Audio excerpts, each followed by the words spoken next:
నీ పేరుకి నాకు ఒక లింక్ ఉంది. ఏంటి? యష్మి. బాలేదా? బ్యాడ్ అయ్యానా? బాగుంది. బాగుందా? ఓకే.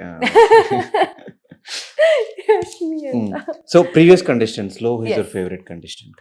సో మా ఇద్దరికి మ్యూచువల్ ఫ్రెండ్ సత్య కాబట్టి yeah Satya. Satya is your favourite. Yeah ఏమైనా లేదప్పుడు సజెషన్స్ అలాంటివి ఏమన్నా? కాలేజ్ వెళ్ళదు కదా నువ్వు అసలు. సజెషన్ నా తనకి ఇంక రేపు వెళ్తున్నానంటే 1 day బిఫోర్ కాల్ చేశారు. అంటే వేరే వాళ్ళు అందరూ చెప్పారు తనకి.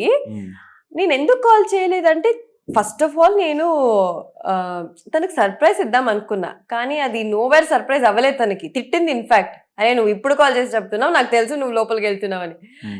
తనని కన్సోల్ చేసి కొంచెం నైస్ చేసి, లేదురా నీకు సర్ప్రైజ్ ఇద్దాం అనుకున్నా కానీ వర్కౌట్ అవ్వలేదు, అలా కన్విన్స్ చేశాను. బట్ యా లాస్ట్ మినిట్ లో తనకు కాల్ చేసి చెప్పాను. కానీ ఎక్కువ ఇంటర్వ్యూస్ ఎక్కువ ఇవ్వలేదు. యూట్యూబ్ లో చూస్తే 1 or 2 ఇంటర్వ్యూస్. నాకు ఒకటే కనిపించింది. ఇంకో సెకండ్ ఇంటర్వ్యూ ఎక్కడ తెలియదు. నువ్వు చెప్పిందట కనిపించవు. ఓన్లీ టీవీ షోస్, సీరియల్స్, బయట ఫ్రెండ్స్ తో కూడా ఎక్కడ పెద్దగా నేను చూసింది లేదు. ఎందుకు ఇంట్రోవర్టా లేదంటే ఎక్స్ట్రోవర్టా, లేదంటే ఎందుకు బయటికి రావడం, అందరితో మింగిల్ అవడం అనే యా అది కూడా ఉంది. బట్ తర్వాత ఇంకొకటి అంటే ఫస్ట్ ఆఫ్ ఆల్ నేను ఏ ఇంటర్వ్యూ చూసినా, ఏ పాయింట్ ఆఫ్ వ్యూ లో చూసినా, ఇట్ షుడ్ బి ఇన్ఫర్మేటివ్.